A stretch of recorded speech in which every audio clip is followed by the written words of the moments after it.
Hello, beautiful artisans. So I've spent all afternoon, I meant to get this dropped earlier, but look, I've spent all afternoon. We're going to go through all these fabrics because I have a lot of ideas on how you can make your table runner and a Kiwandi Inspired Table Runner. We're going to begin the design today, but we're going to go through a number of things first. So now I want to welcome everyone new on board. Thank you so much for jumping on board with us. We focus on creating with all recycled fabrics, materials, or supplies, or whatever you're using to create. And thank you so much for coming back and sharing your comments. You know, we have viewers from different parts of the world, and some of them right now are right smack in the middle of winter. And that really influences how you create, what you're creating, what you're using to create. I am so grateful to have you on board with me. So with that, I want to share a few little bit, an update with you on a couple of changes I'm going to be making. And they're not to this channel. We're going to stay full bore on this channel. We're going to keep developing our concept of recycling and recycling fabrics and using them to create. But this is, I'm going to start a new YouTube channel, and it's going to be centered around my Fitbit or around my health habits, because I feel like I have so many good health habits, but then I feel like I can keep adding and developing that world. So I'm going to start a YouTube channel in that way. If you are interested in that, jump on board with me. Come out there, come out walking with me, because that's what I'm going to do, and bring you on that journey with me. So that channel will be up and running probably either tonight or tomorrow. So that's one. The second thing is over on TikTok. I will be bringing you live with me on my Fitbit walks, on my health walks, on my health journey also. So that is when I hit 1,000 views over there. So on YouTube, I'll have to still get to 100 for my health world and bring you with me when I get to 100. We'll go live walking together. So I wanted to share those couple of new things happening. And with that, what we're going to do on this video today is we're going to first look at the sizes of table runners. What's the difference between a table runner and a tablecloth? And some of you already know that.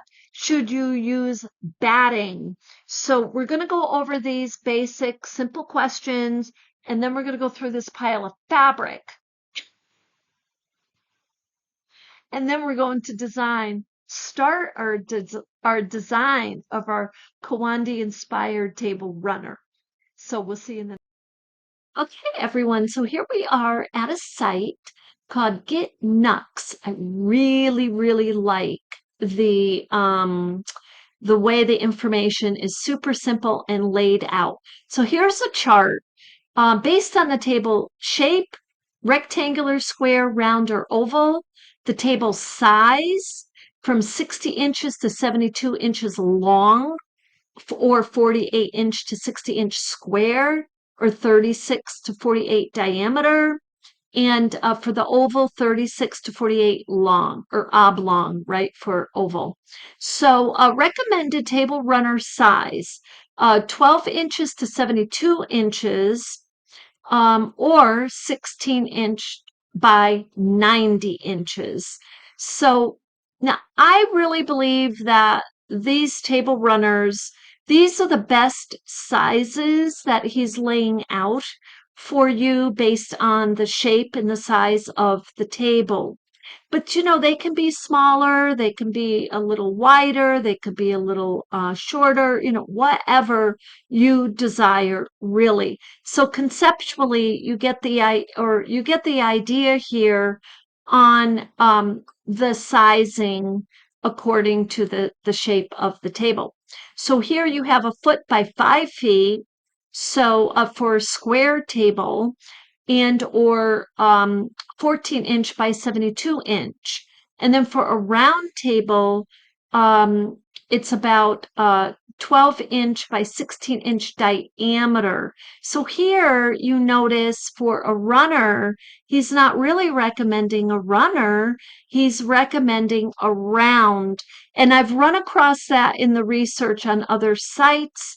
They say for a round table, it's best to go with just a round piece. And so that I found that interesting because I had pictured, kind of a runner draping off of the rounded sides of the table. So for an oval table, they recommend 12 inch by 60 inch or foot by 5 feet. And so see, that's the same as a square. Or they say 16 inch by 72 inch. So those are the recommended sizes.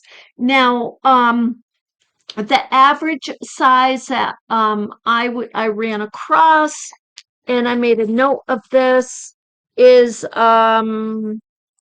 let's see, I had put it in my notes. Yeah, the average size of a table runner is about 14 inch by 14 inches. So that doesn't seem really large, but you figure that might sit nicely on just about any table size when you think about it. So 14 inch by 14 inch. So that's basically it. He answers a couple questions here. What is the standard size for a table runner? And he says it's typically around 12 to 18 inches, while that's the width, while the length can vary. So yeah, so that's probably where they come up with the 14 inch by 14 inch, because that 14 inch is an average size of all the sizes. How do I choose the right size table runner for my table? So it says to choose the right size, measure the length and the width of your table, and then leave enough overhang on each side for it to have a balanced look, typically around 6 to 12 inches. Okay, so that's interesting. They're saying 6 to 12 inches, by the way, hanging over the table. That's how I read that. Can a table runner be longer than the table itself? And the quick answer is a yes. Like in my own experience, I've seen table runners go over just a little bit of the table or a little bit longer down the sides of the table. Have they gone to the floor? Um, I don't think they should go to the floor, but sometimes they go a little bit longer than halfway. I would say halfway. What does he say here? He says a table runner can be longer than the table itself to create a decorative and elegant look. Just be sure to leave enough overhang on each side so it's visually pleasing. So see, there's no specific measure. Can I use multiple table runners on the table? I found this so interesting. I can't even tell you. Seriously. Like, yes. He says you can use multiple table runners on a table for a layered look or unique look. Just make sure that the sizes complement each other. I kind of researched a little bit on this. Guess what? I couldn't find any visuals on it. There must be something out there. So I'll continue to look, but in the same breath, I'm going to also do this myself. I even was thinking kind of like in a Boro type of method design to layer some runners, stitch them down, like for the design. So anyway, we'll see how that goes. I don't know yet. How can I customize a table runner to fit a specific table size? So if you have a custom size table, you can either purchase a table runner that matches the exact dimensions because it will be on the package, is what he's saying, or consider getting a longer table runner and hemming or cutting it to fit the table perfectly. So to me, kind of what they're asking there is typically if you have this is what my research taught me, that if you have a table runner, you want it to be at least 2/3 the size of the table. So the width can be, from my research, I'm just assimilating some info. The width can be, I've seen about 12 inches, or, make it a little wider, like 24 inches or a little wider. Now, the difference between the runner and the tablecloth is that your runner is going down the center of the table. And then it's at least going over the edges a little bit. So from a little bit to at least maybe half the size or 2/3 size of that table, length of the table. So it's draping over in that measure, 2/3 the size. So, I mean, that's kind of what my research has taught me. But here's the measures right here. So, 5 feet, a table that is 5 feet, rectangular, 5 feet by 72 inches long. These are the measures, 12 foot by 72. And then your square, 4 to 5 feet square. You're going to have 4, 4, 4, or 5, 5, 5. And so these would be the measures for your table runner.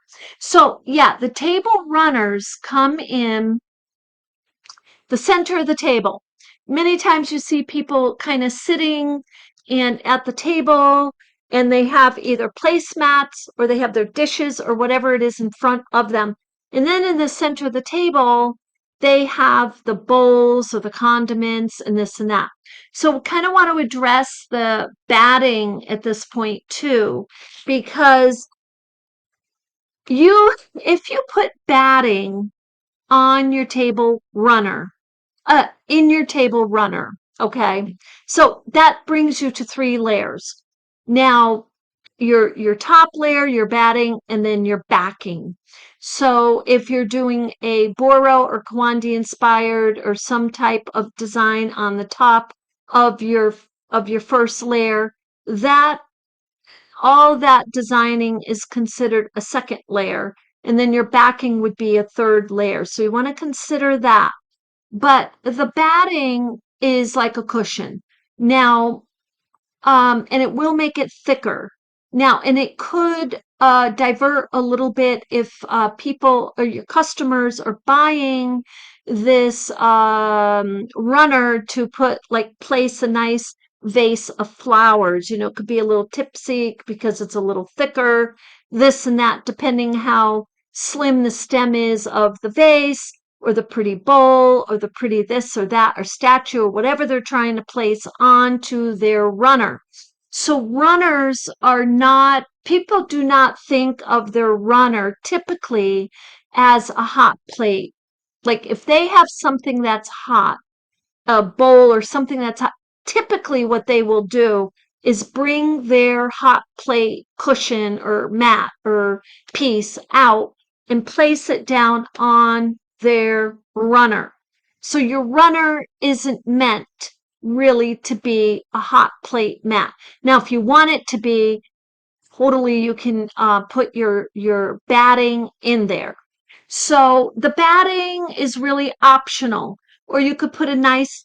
So this is a material that if you want and you're concerned and you want to have some extra cushion, this is a fleece cotton, a nice cotton material. You could even use it as the backing.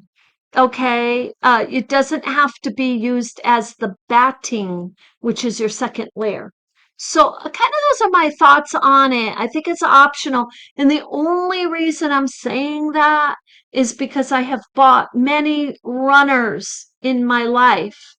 And if they are cushioned at all, it's very thin, um, and with a very thin piece of something in the middle. Many of them don't. They're just even one piece. So it depends.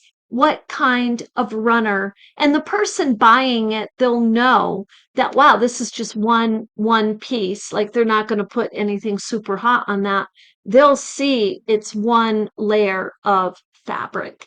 So it can be from one layer to two layers. I'm thinking, yes, I would like to have a backing on my runner, at least on some of them. So that's kind of how we're going to roll with our runners. And with the Kiwandi Inspired, I'm totally going to put a backing on that one. So anyway, I wanted to share this clip with you. And the very next is we're going to go over the fabrics. Okay, everyone, so we're going to go through this huge pile of fabrics. Now, I'm going through the pile to give you ideas on what type of fabrics you can scout out for at the thrift shop to use if you want to make a table runner, or you could even make a table mat. The Kiwandi concept of us laying and designing the fabrics is the same, whether you're using a square, a circle, or a long or oval or whatever you're using, whatever shape you're using. Today we'll be doing a table runner, but I want to go through these with you. So table mats. Now I want to say linen napkins or table mats, towels, tea towels, anything that has all of the sides hemmed is simply lovely. I mean, it just makes your life so much easier. Like you could do your top designing and then just do a back-to-back backing. So that's one idea. This is the same thing. Now, the checkers is a great idea because it can be like used as a template for designs. This one is just no design except in the corner. It has a little heart. So, and guess what? They're both cotton. These are both cotton. Now, when you're scouting for your fabrics, a couple of things to look for. You look for really overt stains because you don't know what it is, but you also want to get some kind of an idea of if there's odor. So you want to put it up to your nose. Don't put it right onto your face, but up to and you'll be able to tell right away. So because if it's been sitting away for a while, it gives you an idea of maybe the strength of the fabric. So then you kind of want to test it out and just see what's going on with the fabric. This is lovely. This is not just vintage, this is an old vintage. This is lovely. So I'm not sure what I'm doing with this piece yet. I don't think it's long enough for us to use as my table runner yet today. So this is an idea. This is fringed. So this is just a little napkin set. Why do they end up in the thrift shop? Because maybe they're not a set of 4 or 6 anymore. Maybe there's only 2 or 3 or 1. So they end up there, but it's a perfect opportunity to repurpose it, upcycle it, spiffy it up, use your cultural arts inspiration methods. So this is another one. Now this one has a little bit of a layering of one side. So you're like, okay, well, what can this be? But this would make a wonderful backing or base to wall hanging if you design it such. Or you could use it as a table runner. So those are all hemmed. This is too. Now, this type of fabric is a canvas type. And sometimes you get these at the thrift shop all rolled up, which this one was. This one's actually hand painted or it's silk screened, one or the other, but this is paint on the fabric. So this one I could spiffy up a little bit, cut the sides, and fold it to give it a hem, and then use this also to further embellish it with designs. So that's lovely. Now this to me is a perfect little table runner. This is very small. and this might go on a little small table. But and it's not the runner I'm thinking of today. But if you look at it, it's got that feel to it because it's more of a rectangle. And look at the design. You can use that again as a template to kind of lay out your own design onto it. And it's a nice, heavy, soft cotton.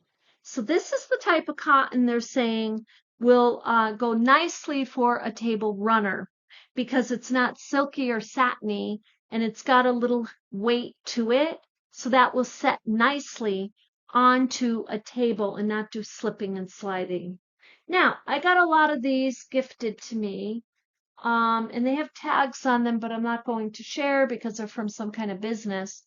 But they have plastic stitching all around them. So the plastic stitching, because they're all the same size, two of these could be sewn together. I'm just going to move all this and see if I can show you what I mean. I'm going to put this down. So these could be sewn together. I'm just going to fold that of it there and create a nice runner. And maybe you leave the design as is. I might embellish the design a little bit, maybe put another piece of the same type of fabric on it. But the reason they ended up in the thrift shop or being gifted or given away is all this plastic here. So there's, you're either going to cut it off or you're going to fold it. I prefer to just fold it under once. And then I could give it a nice back-to-back hem and protect the, have the back of the runner. But this is lovely. So I might do that. I'm not sure for our Kiwandi. But I wanted to share that with you because if you see something like that, you can work with it. These are all 100% cotton. And then a few of them have this little eyelet in there. So I took one and I cut it in half and I'm like, well, maybe I can make a little purse like that. Now I could also take the ones that don't have eyelets and cut them in half like that and add to kind of like your jelly roll effect in quilting, just add, and then make a nice little runner that way too. So that's an idea. Now, so I'm going to put these to the side. There's so many and they're so very, very lovely. This is, let's see. Yeah, this one does not have an eyelet. So there's no eyelet on this. So this would make a really nice mat. Like I said, the only thing is you can't have this plastic. I mean, you could, but I would prefer not to have that feel and visual of the plastic. So I would fold it under. But you could have it there, I guess. That's an option. Now, so those are all cotton, all of those. This is actually a blend of 60% cotton and 40% polyester. And when I picked this up, this is a sheet. I thought this was 100% cotton because it's soft and it's weighty, but it's not. It's 60% cotton. And maybe they had the cotton that is 60% heftier than the 40% polyester. Maybe they just thinned that out in the base of the cotton. It's possible. But this is a lovely. So this can be cut into a nice runner. So that's a nice piece of scrap. And this is a fat quarter. That's a nice piece of scrap in the Paisley Classic. Now, the other thing you could do with your table runners is think about the theme-based.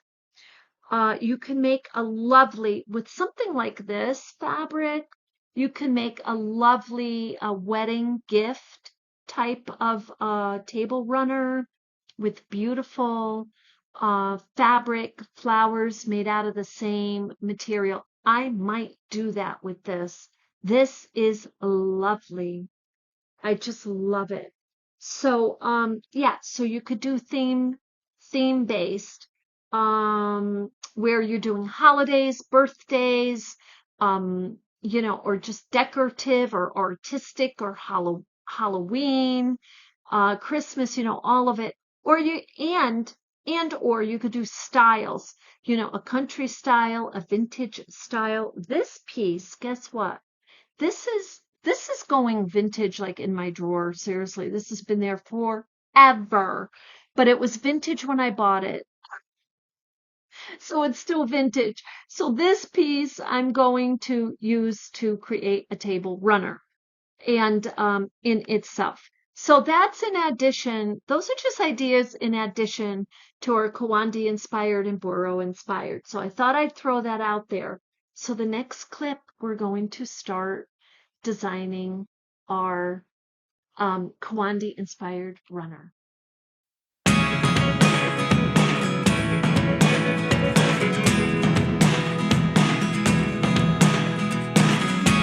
I never really know what's going on. Look at me sometimes like all you want to do is run.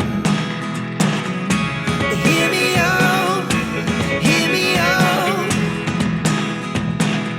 It's all the things you never show.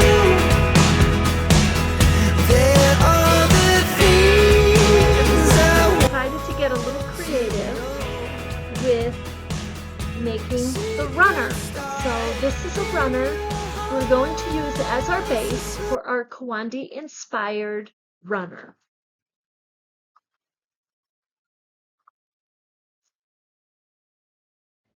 Okay, everyone. So you see how simple it is to get your base with two pieces of fabric that are the same size and already hemmed. Now, granted, this is a plastic hem. It's a little odd because it's for manufacturing, and I will actually do a back. I will do a backing that is back to front. So I'll fold over these instead of folding them and then doing a back to back. That's how I'm going to do it. So with that, look how lovely this is. It really is. It's like we could just leave it like this. But what we're going to do is start designing our Kiwandi. So I'm going to put this down, and I have a number of fabrics. I don't know. I'm going to be honest. I hope I have enough. I hope I pulled out enough. I kind of want to add just a few more out of my drawer here. Those are really, really small. I don't think I'm going that small with them. I want it to be a little bit bigger. So at least this is probably 5 by 5. Yeah, that's 5 by 5. I want it to be at least 5 by 5. Let's put it that way. So could there be smaller pieces? Yes, there could be, depending what you want. So anyway, we're going to start designing. And now Kiwandi is known as kind of the creating quilts from the soul, because they're just kind of not overthinking any of this. They're just pulling the design and the color and the fabrics and the shapes that they want, that they think is the very next one. So it's very in the now. And that's very difficult for a lot of people to do. And it's a very creative, you want to be in your zone.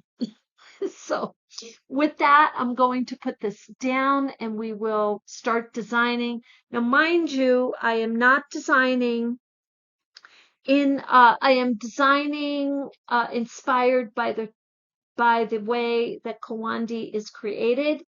but I am not designing in the traditional manner.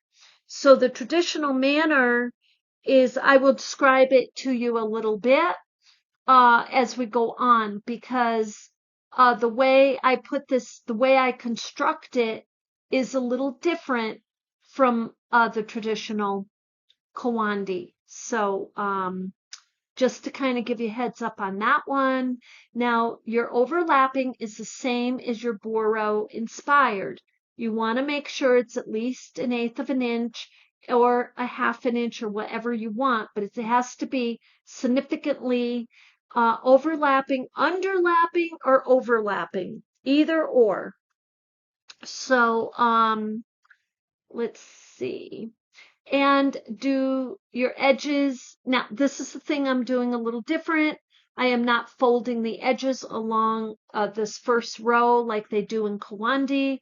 I'm leaving mine raw, but that's because I'm going to do a back to front hem. And in the Kiwandi, they put their batting in, they tuck it in under their first row. So they do a little bit different.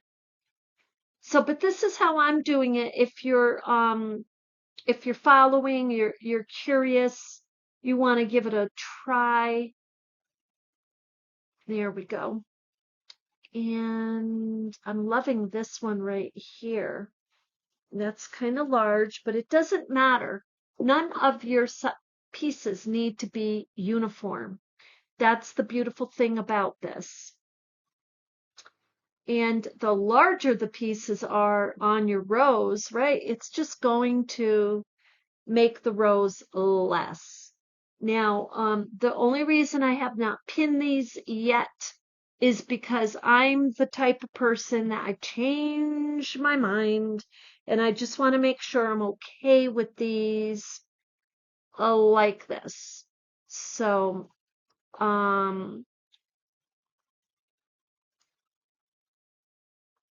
I love the vibrancy of the colors already. These are fabrics for some reason I have not used. I don't know why. Now I'm looking at this edges coming down here. So, I mean, there's a few things you can do. You can give it extra fabric or not worry about it because you know your back to front hem is going to come there. Now this one's curving down a little bit. You see that?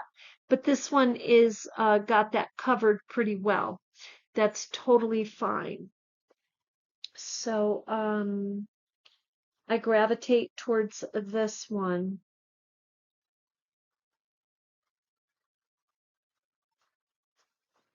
And I just simply lay it. I like that. I think I'm going to keep that the way it is. Now we're almost done with our first row. I'm going to actually pin because I want to be able to pick this up and show you how we go around the corner. And many of you have seen some of the videos already on this. And you can skip this, or maybe this is just for inspiration today. Actually, see how I change now? I'm thinking I want that underneath that. And so that's lovely.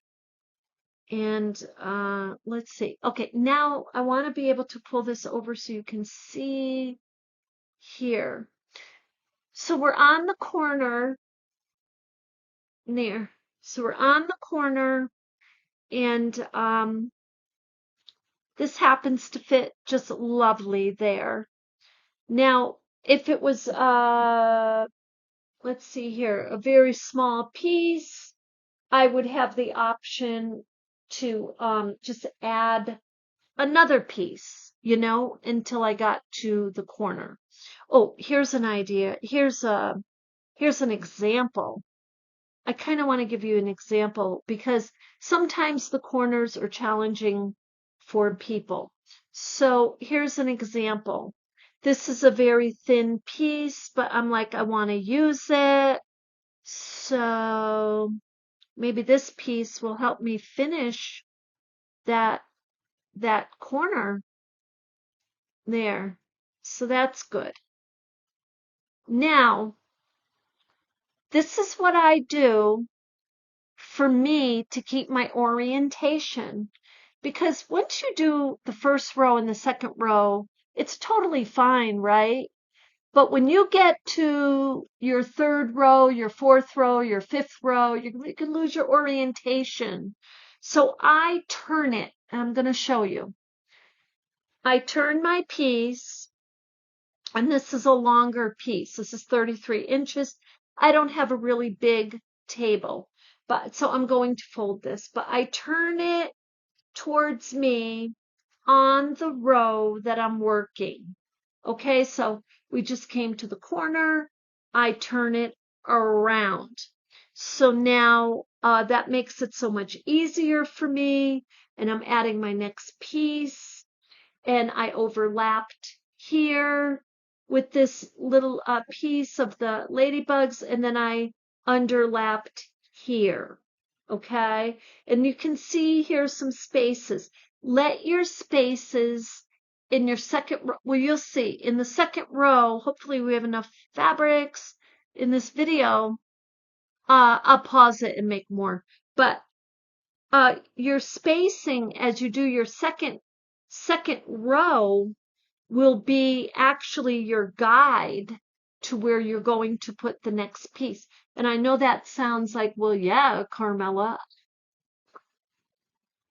However, there is a little trick to it. And if you haven't seen the other videos on this, you'll learn it in this one. So, yeah, we're going to do this. I really like this little piece. It's kind of little, but I like it. I always like that. I'm running out of that fabric.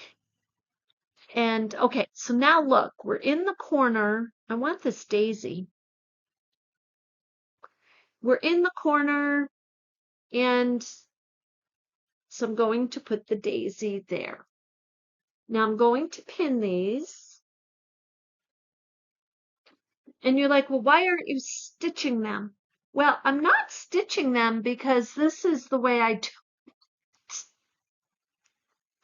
This is how I do it. And it's just a little habit I got into. I like to lay my design out all together, and I just have more fun that way. Okay, so now this is our 17 inch. We're going to turn it because this is our next row. We want to go down this way. Now you're like, well, why don't you just design it going down? But you'll see in a few minutes. So we're going to turn this around towards me. And so now I'm working, whoops, I'm going to put those over there. I'm working on a really nice surface where I can continue my design straight across. So I really, really like this one, and I'm going to put that. And now, mind you, I'm being careful to remember my overlapping or underlapping or whatever it is I'm doing. This is a pretty large piece. This might be too big for my project, but I want it in my project. So I'm going to cut this, and not in a straight line. I don't want it in a straight line. So I'm going to do that. So I'm loving this. I am loving this design right now. So I'm not changing that. So I'm pinning them because yeah, I'm totally going to keep those. Now, I don't know. I like this. I don't know why I keep going towards kind of I'm going to leave that overlapping, and I'm going to put this one here, but I love the little bird. So I'm going to overlap that. That's just what I want. This is what it's about. It's like working from your soul, what the essence is of what you love, what you like, what you're looking at, what you want to design right there. This is rather large. but I'm going to go with it right here. I'm going to make sure I'm underlapping or overlapping enough. So there we go. So that your spaces, when you sew, it doesn't space apart. You know, it's not pulling apart. So that's why you're mindful about your overlapping and underlapping. Okay, now look here. We are getting to the end here of this particular row. So, ooh, I'm loving this. Yes, that's lovely. Now, when you have it really uneven like that, just be mindful it's overlapping enough from the top to the bottom.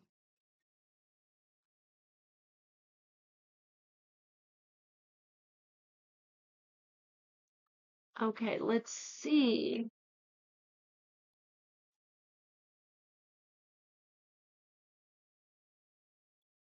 Here we go. I don't want that. See, I'm starting to get repeat, which is okay. I mean, that's totally fine.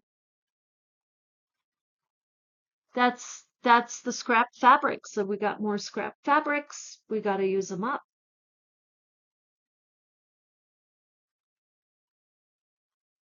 And I'm going to use this lovely bumblebee. Now, this is a really good example. Right here, I've got a tiny little area. Now, I can either turn this. Let's see if it makes a difference. Yes, it does. Well, I still have a little bit. So let's see. We can either use two fabrics here or whatever we need. Let's try this one. Oh yeah, that will go very well. Okay, so we got that. Now we're going to turn this again because we're at the corner and now we need to do this row. And guess what? This will be our finishing row. And then this is where things get a little bit like you got to pay attention a little bit more. So now I'm just going to fold this again. Got to be careful without my pins. And we'll turn it this way. So I am pulling this fabric and go like that.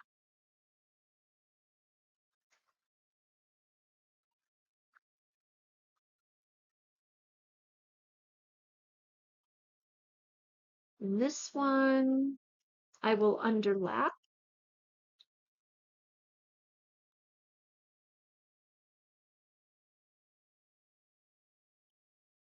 And now we have this space. And this might actually go just lovely right there. And it does. And it's not perfectly straight, and that's perfectly fine. These can be any shapes. You know, a lot of times in the quilts that are made with scraps, you'll see like shapes of the neckline or the arm line and this and that. Okay, so now I'm going to turn this and let me lay this out as I'm turning it back towards me with the front row facing me. And let's see if we can get this whole thing. This isn't going to take many rows, but look at this. Now, normally we probably wouldn't have so many design, but so this is your first row. Now we're going to begin our second row where the spaces, the immediate space that you see upon your second row is where you begin. So I'm going to put this one there. And you're like, well, Carmella, that just went over on the other piece, but that's okay. That's totally okay. And you can even bring it up, have it overlap the piece, that piece that's up here. And you're like, well, this is showing, that's okay. If you don't want it to show, you can put it underneath. You put that one on top there, but you have these options. And now I'm looking at the immediate space. Now it took me a little while to catch on to, because I'm going to tell you, this is what I was doing. Well, this is when I first learned. Okay, same with Oro. You look at the immediate space after that fabric and you focus on that space. Now, what some people do is what they'll do, and they don't know they're doing this, is they'll be like, okay, I got to cover up that space. And they'll be trying to, let's say here, they'll be trying to cover it up, and I'm trying to get something different. Yeah. They'll try to cover it up, and then they'll put the fabric way up here. Now, what's wrong with putting your fabric way up here is, look, you've only covered up about an inch here, and what you're focusing on is this space. And then, and you could get confused if you're trying to cover up this next space too. You want to focus on the very immediate next space. So, and with the idea that you're overlapping about an eighth of an inch, not 2, 3, 4 inches. So that's the difference. And you're like, well, Carmella, you've got a space over there. Yes, I do. But that's when we come around. That's part of our second row. So right here, I am focusing on this space right there. So I put this here, this beautiful polka dot fabric there.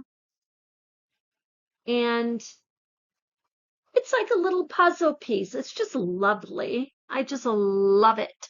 So, okay, now we have our bumblebees, because I want my bumblebees there. Okay. And look, I just want them there, and they go wonderful with the ladybugs. So, okay. So that's those two. And this is my next immediate space right here. Now, am I going to focus on all down here? No, I'm going to focus up here. And I want to get that. That's lovely. So I'm pinning these because I am not moving these. I don't want to move them. I'm loving what I've got right there. Now, can you sew them as you go along? Absolutely, you can. If that's how you want to do it, you absolutely can. Do you want to be folding these edges? In my opinion, no. Because it's going to make another layer. If you're hand sewing, it's going to hurt your wrist and your fingers. And or if you put the, like in the traditional Kiwandi, what they do is, let me show you here. Let me show you here with just use a piece of fabric. So, okay, let's say we didn't put those on there yet, okay? Let's say you're on your first row. And what they do typically on the first row is they stitch these in place right along the edging. And then they come along back over and they add the batting underneath all of their first row pieces. They add that batting, so the batting is all in and tucked up here. And then when they're stitching, they're catching that batting and it's stitched in with the piece.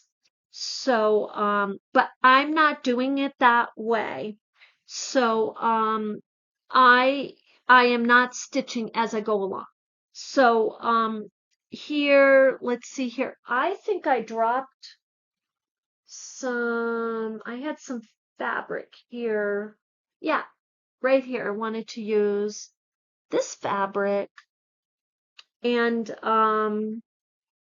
so, okay, so that one I'm going to leave. In this one, I'm adding that. So this is a little choppy. Now I can either trim it or just simply turn this around and oh, I'm loving that. And then let this be an overlap, and you can do it that way. So, okay, now let's see here. Now I'm focusing again on my immediate space.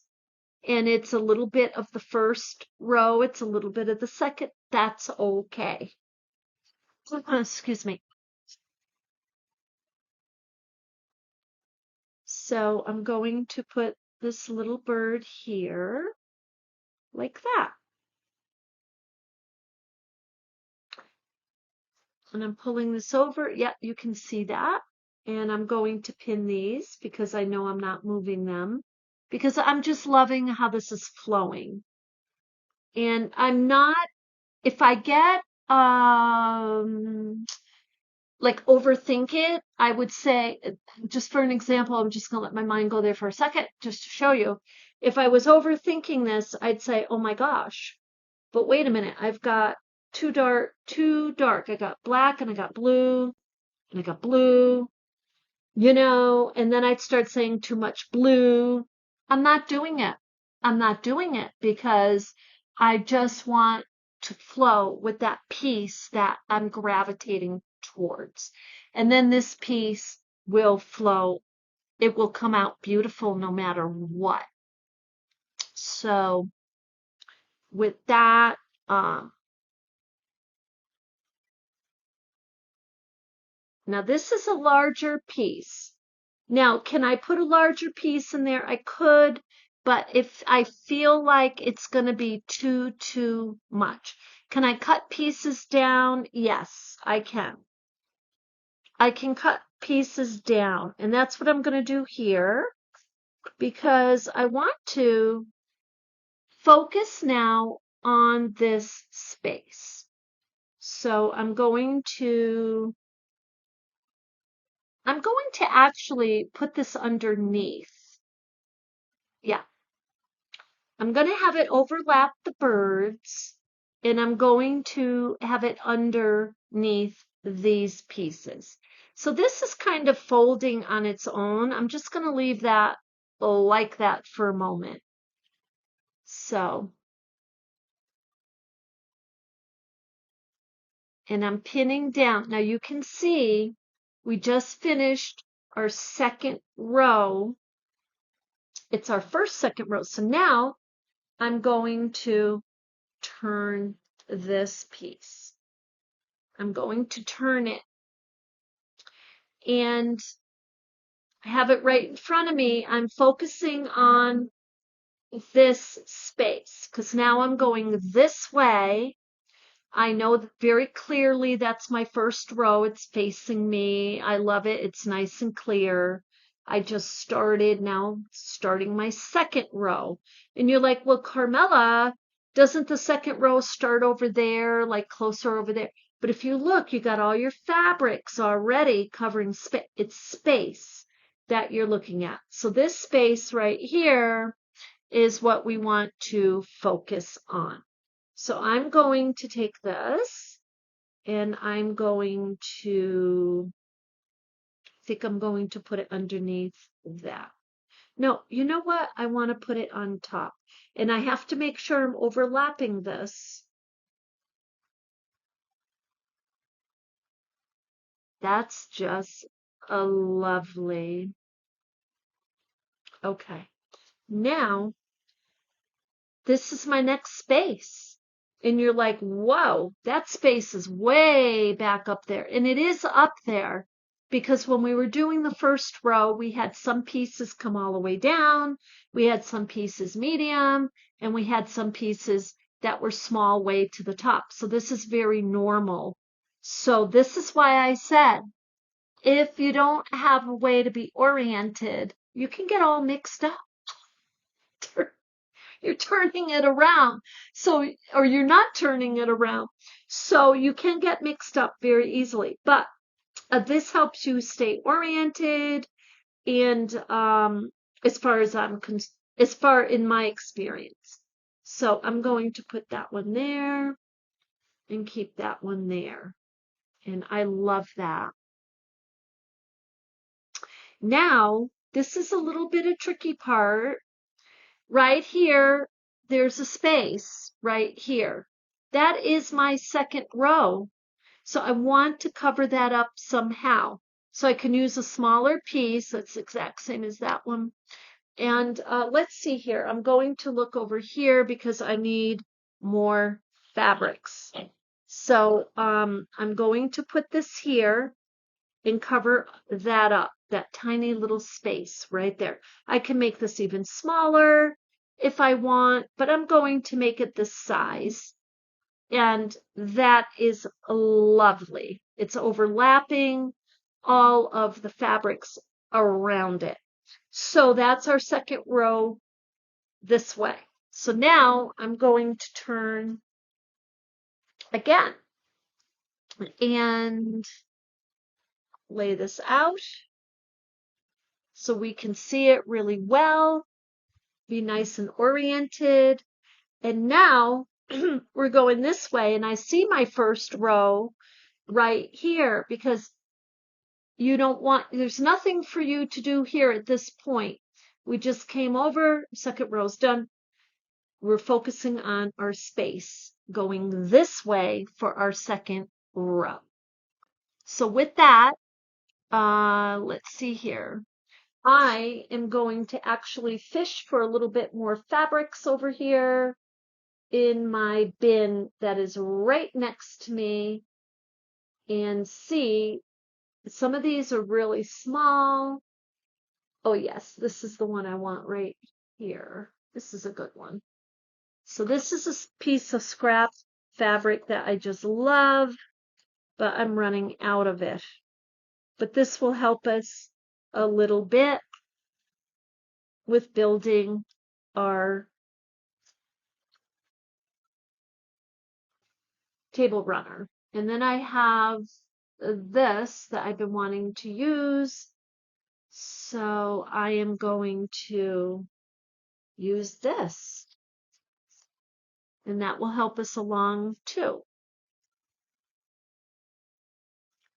So let's see. And then there is this that we've used right here. And this is a lovely fabric. So, but I like this too. So we need more fabrics. We're running out. So I'm going to cut a little bit.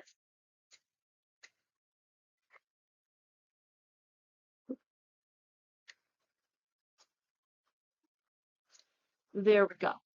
Now, so let's see. We'll trim those as we need to. As we go along. So right here, that space is what we want to cover up. Now we can put this underneath a little bit. Tuck it under, make sure it's going under 1/8 of an inch around all those pieces. There it is. Lovely. Just absolutely gorgeous. Okay, so now we have this green. And I'm loving the green. I'm going to, now, again, we're focusing. I keep pointing this out because it's super easy to forget. But there's your space. So I'm going to focus on that. And again, I really do want to put it underneath.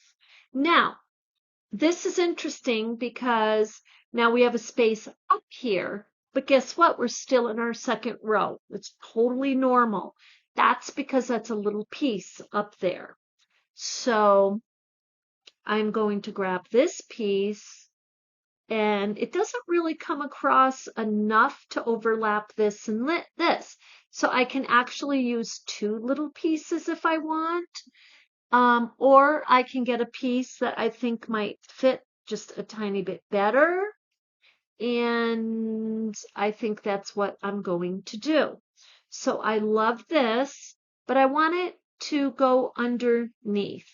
So I'm going to tuck that under, and I'm making sure it's 1/8 of an inch all the way around. And so it covers a little bit of the green there, and it's got a little bit of a kind of rough little edge there. Now this is my next space for my second row, and I just focus on that. So again, I can tuck it under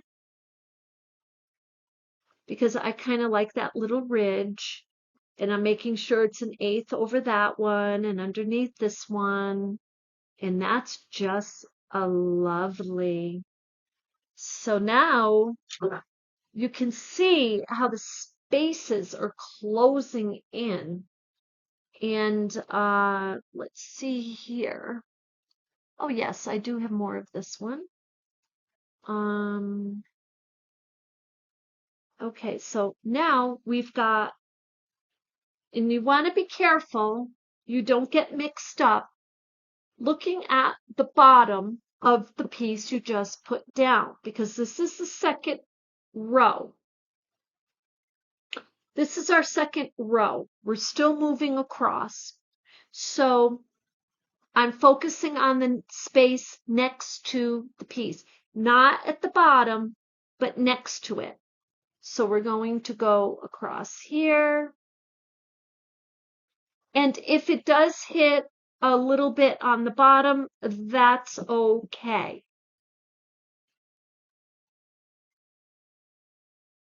So this is lovely.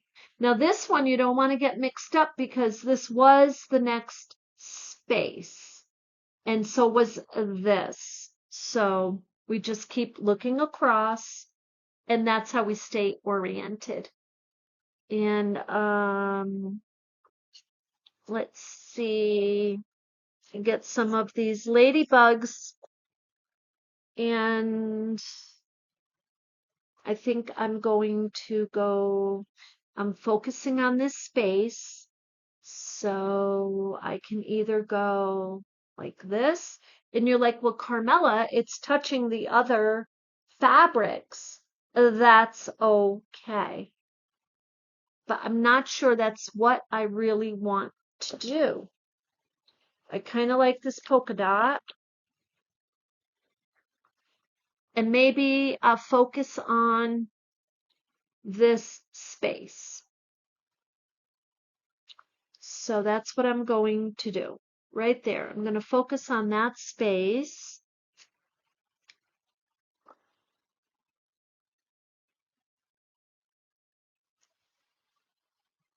And look, we're almost to the end of this row. So this is our next little space, and it's got a little curve.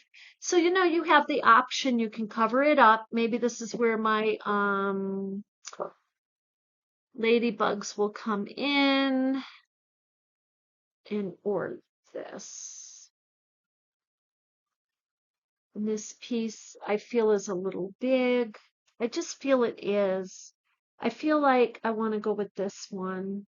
So I'm just going to stay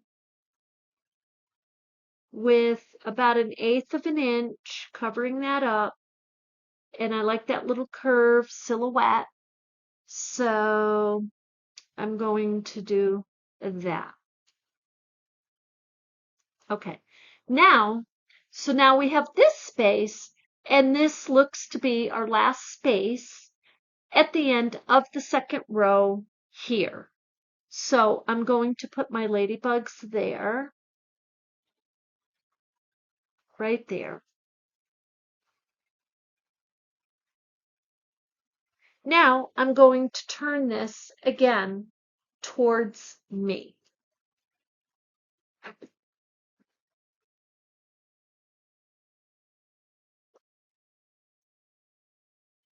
Okay. So now, whoops, look at that. I pinned some fabrics. Boy, that has happened You can pin your fabrics. Okay, so now if you look, we're going this way for our second row. Oh, I'm sorry. This is, see how easy it is to get. We'll actually be ending our second row right here. So I'm going to take this piece because look, it's a very small space. So I'm going to focus on your space.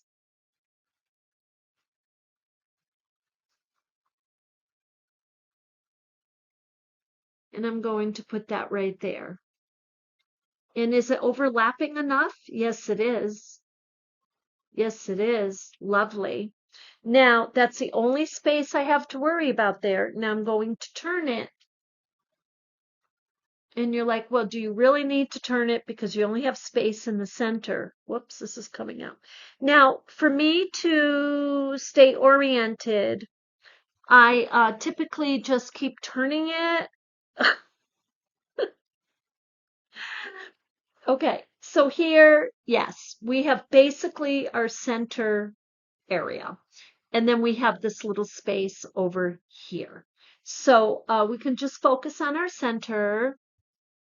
And let me get some smaller pieces to kind of focus on that. Whoops. Oh, I guess that is a piece right there. Okay, it's good. I can use that. And I'm going to get a little lengthy piece because I know I have kind of a narrowness there. Now I'm still going to have this space here, so I can use another little piece. I just love this. So I do want that to overlap a little more right there. So yes, we're just going to focus on our center spaces and essentially our last row. So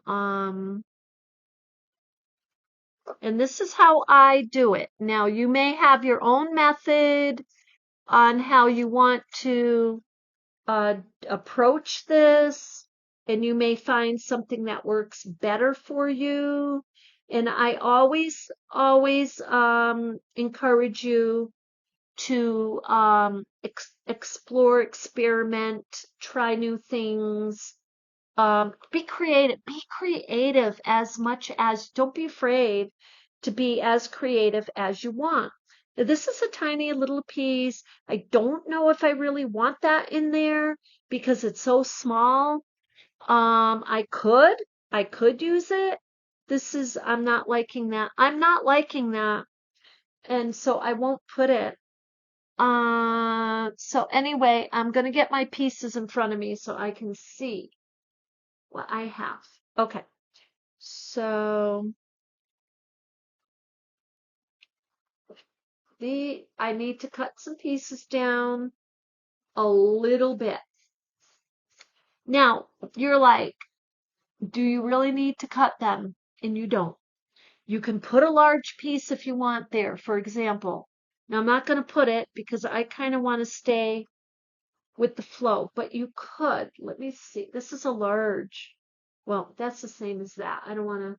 Here, this is larger piece. So let's say I put this here. You could do that. There's no reason why you can't. However, if you're focusing on patch work, Kiwandi patch work, you're patching your spaces there. That's the only difference. And but like I said, you can do this essentially the way that you want to. So let's see here. I am going to get this piece right here. Now this piece is going to, if you can see this right here, that's a tiny little space. So this piece hopefully will take care of some space right here. That tiny little space and a little bit more. So let's see how that works. Now that's the same as that fabric, so I really don't want that like that. And I'm getting redundant fabrics, but this is part of it. So let's see. Oh, I do have some scraps here. So this one I do like. We're gonna pull that. We're gonna use this, and I'm going to put it underneath, about 1/8 of an inch under my green, so it comes a little bit more under my yellow, but that's okay. Now I can use that piece, or what I can do, which I think I'm going to do, is use a little bit larger piece of my ladybug. And I'm going to underlap it like that because that's going to give me a lot of space coverage. And that's kind of what I want. Now, do I want that even? Not necessarily. Okay, so that's beautiful. Okay, look, that's beautiful. Now, this is just lovely. And with the Kiwandi, this moves along, in my opinion, much quicker than the excuse me, than Boro. It seems to anyway, or than any other methods, in my opinion. Now, I'm going to put this underneath. And again, I was just focusing on my immediate spacing. Bring this down.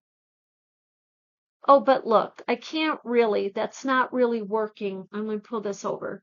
This is not really working there. It's not giving me the margin. At least I need that overlapping. And so I'm going to go to a little bit smaller piece, and I'm going to focus on my space immediately there. And then I know that I need to get another piece of fabric, and that's fine. Okay, so right here I need a piece of fabric right there, and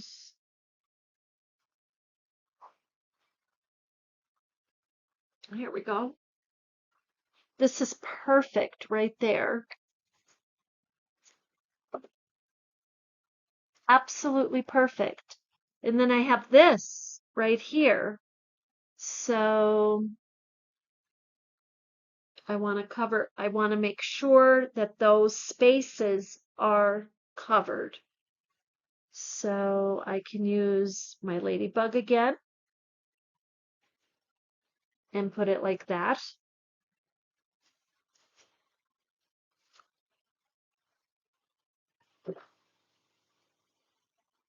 There's a couple of different ways you could do this. You could put a piece underneath here like that and just cover that. Let's see, does this work? Kind of, but not really. Oh, this one might work. Actually, that still doesn't come up here though. So this will work.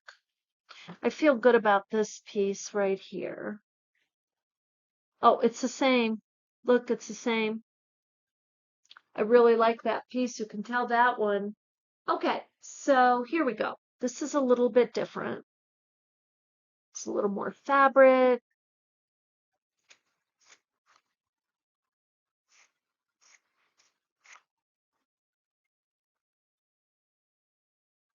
I want that underneath.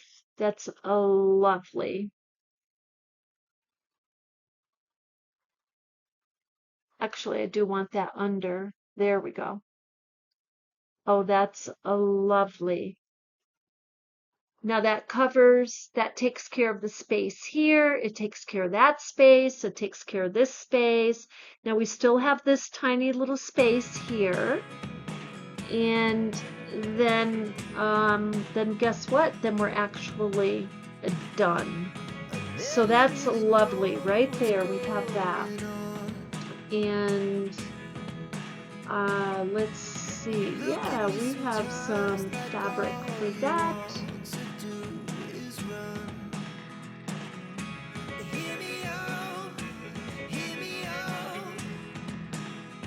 Right here. So this I'm going to simply put underneath. Again, underlapping.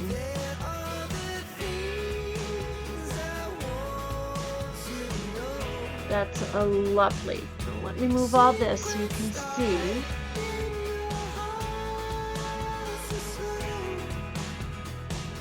And some of these pulled out. Here we go. Okay. So this is, let me put this up and see if I can hold it up for you. This is the design layout. And I was running out of fabric or having redone it, and it still came out absolutely, I mean, just gorgeous, lovely, beautiful. I'm going to hold this up so you can see. I want to make sure I have my pieces pinned. And then what I'm going to do, so look at this, look at that. And you see we didn't even spend that long of a time. Now sometimes what happens, let's take a closer look at this. Sometimes what happens is our centerpiece comes right out in the center, and that would be the ladybugs around there. So anyway, I hope that gives you a really good idea on laying out your Kiwandi pieces. And if you have any questions, please let me know. I'm going to go ahead and stitch them. I have an errand I have to do in the morning tomorrow. So, but by afternoon, so I won't have this hand stitched completely, I don't believe, by tomorrow evening. I think I'm going to hand stitch it. I may do some machine stitching too.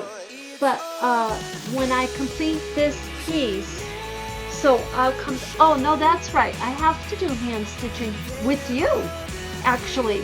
So we'll be back tomorrow afternoon, and we will start the hand stitching so you can see how it goes. So with that, you have a beautiful rest of the evening, and I will see you tomorrow.